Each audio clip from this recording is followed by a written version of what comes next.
In this problem, I'm going to do a quick review of conservation of momentum and then show you how to solve it with center of mass. So if you read the problem, we have a 6 kilogram block that I have drawn here, traveling to the right at 8 meters per second, and a 2 kilogram block moving 6 meters per second to the left.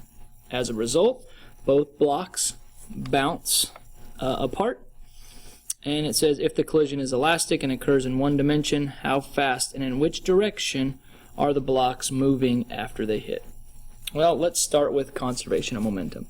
We know this is true because the net force is 0 on the system. Since there is no friction, it is just the force of 6 on 2 and the force of 2 on 6. So I know momentum total initial equals momentum total final. So here I can see, well, this object has momentum because it has mass and velocity, and this has momentum, mass, and velocity. So if I were to label this, I would say mass of 6, the velocity of 6, plus the mass of 2, and the velocity of 2. That is my initial momentum. Afterwards, I could say, well, afterwards I have the mass of 6, velocity of 6 final, plus, let me get some room here. So there I have my room, and I finished out with mass of 2, velocity of 2 final. Let's plug some numbers in and see what I could solve. Well, I know the mass of 6, well, that is 6 kilograms. The velocity of the 6, if I just scroll upward just slightly, I can see that is 8 meters per second.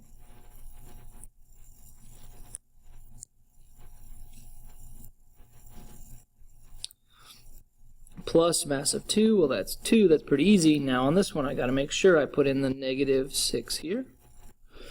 Equals mass of 6, well, that's easy, that's 6, but I don't know the velocity of 6 final, plus mass of 2, and I don't know velocity 2 final. So here I am stuck with 2 unknowns.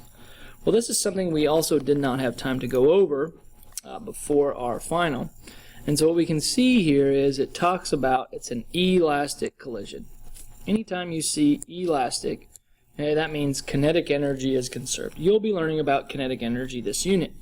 So that means kinetic energy is conserved. So kinetic energy initial equals kinetic energy final. And I can do the exact same thing I have over there before. So I'm going to pause it and I'm going to fill out the equation and then talk about it. So here I wrote out the equation. And for kinetic energy, that is just 1/2 mv squared. Both of these objects have mass. Both of these objects also have kinetic energy because they have velocities. So I have their kinetic energies before, kinetic energies afterwards. Again, I could plug in the numbers and see what I get. So here, plugging in my numbers, I would end up with 1/2 of 6 times the velocity of 6, which is 8 squared, plus 1/2 of 2. Velocity of 2 was negative 6 squared, equals 1/2 mass of 6 times velocity of 6 squared, plus 1/2 mass of 2, velocity of 2 final squared. Holy moly. These two things end up very complicated. So what I'm going to do, I'm going to simplify both of these down so we get a couple of equations. Alright, so with all of that, I simplified things out. Okay? So I took this 1/2 of 6 times 8 squared is 192. 1/2 of 1 times negative 6 squared is 36. When you square a negative, it becomes positive. Here, 1/2 of 6 is 3, but I don't know the velocity of 6 final, so it's still 3 velocity of 6 final squared, which I have here, and so on. Simplified, added those two together, and I'm left with this equation here. Okay. And did the same thing up here in blue. Whoops. Right here in blue, 6 times 8 is 48, as you see from the green line following down here. So 48 minus 12 is 36.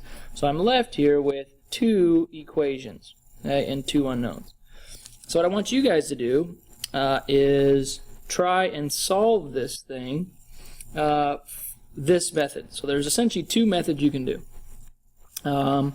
One method I would suggest, giving a shot, right, is to try and solve for one of the variables. So let's say I could solve this equation for 6VF. So I could say, well, I could have this equation could be rewritten as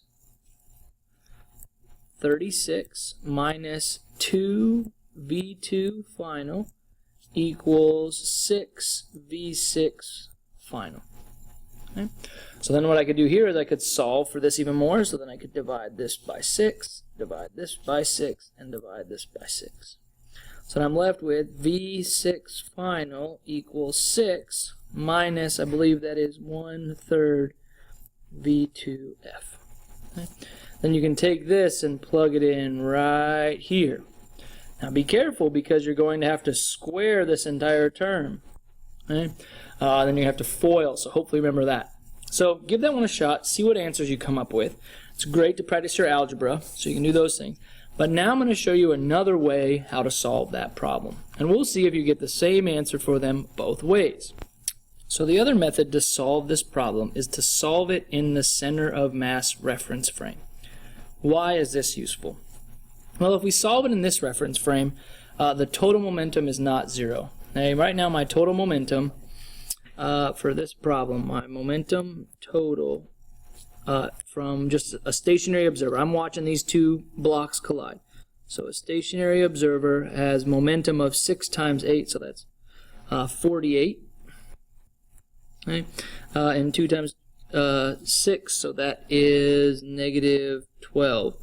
So my total momentum is going to be 36 kilograms times meters per second. That's fine, but if you solve it from a center of mass reference frame, you end up with a momentum total of 0. Let's talk about why that works. Well, let's get the velocity center of mass.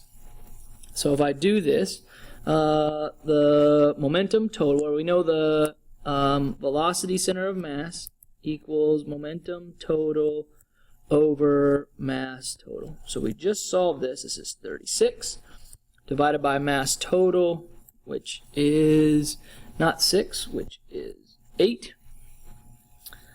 And 36 divided by 8 is 4.5.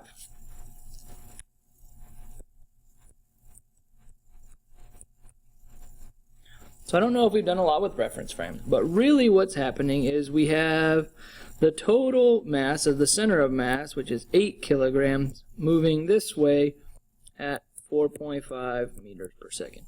So we're going to jump in. It's like we're in the car, that we're driving 4.5 meters per second to the right, and we're watching two cars, one that's moving to the right at 8 meters per second, and one that's moving to the left at negative 6 meters per second. Now, why do we do this? Well, because when you're in the velocity center of mass reference frame, the velocity center of mass equals 0. Anytime you're in a reference frame, you think you're at rest. Right now, as I'm sitting here doing this video, I see the tablet in front of me. It's not moving in my reference frame. But from an alien observer, they would see it moving really fast because the Earth is rotating. So we get into this reference frame to make the numbers easier, because anytime the velocity center of mass is 0, we can see from this equation that the total momentum must equal 0, and this makes the problem much easier. So how do we get into a reference frame? What we're looking for here is we want to see, what does the person in the 8 kilogram car see? Hey, what are they noticing?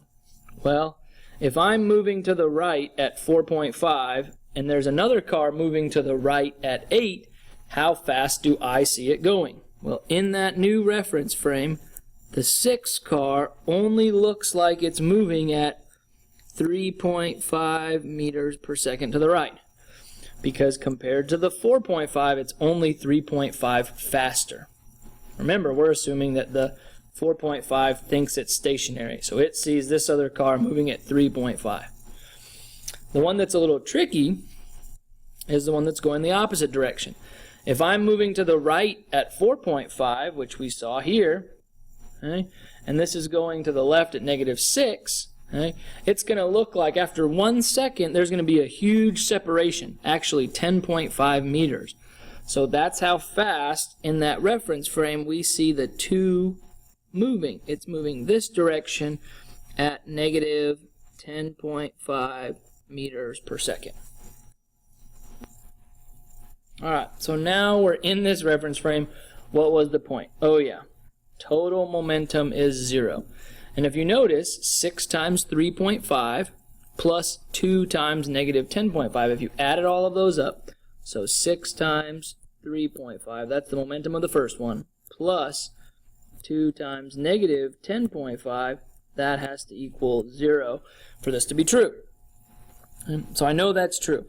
Now, in the collision, now those two are going to collide, so we know momentum is conserved. And we know kinetic energy is conserved. So it's pretty cool, but there's only one way for this to happen. What happens is we flip the sign. Right? So I take this, and now the 6 kilogram is going back this way at -3.5 meters per second. And the 2 kilogram is going this way at 10.5 meters per second. Because if you noticed, if I went right back up to this one and I changed this to a negative and I changed this to a positive, momentum is still conserved. If I had to look at kinetic energy, well, this equation is just 1/2 mv squared plus 1/2 mv squared equals the same. And if I'm only switching the sign, if I square things, it always ends up with the same value. So kinetic energy here is conserved. I don't have to worry about it. So that's my answer in the center of mass reference frame. But now I need to go back to a stationary frame. So I don't know if you noticed, but when you got into the center of mass reference frame, what we did, we took the velocity and we subtracted the frame we were going in. So I took 8 minus 4.5, and that was the 3.5. Then I did the -6 minus 4.5. So I did -6 minus 4.5, and that's how I got the, sorry about that, the -10.5. So to get into a reference frame, you subtract off that velocity. So to go back the other direction, you add that velocity back in. So I have to add back in 4.5. So to get back into the reference frame, I add 4.5 back in. And so here, I end up with 6, which is -3.5 plus 4.5. So that ends up with a positive 1 meter per second. The 2, I take the 10.5 plus 4.5, and that ends up going this way at 15 meters per second. So those are your two values for the answers. Kind of a weird concept, but you didn't have to do that much math. See if those two answers, how they compare to doing this big setup that we have right here. We'll talk about this some in class, just a quick recap, but it's just a great practice, get your mind thinking for the start of the semester. Great work. Come into class, ready to go.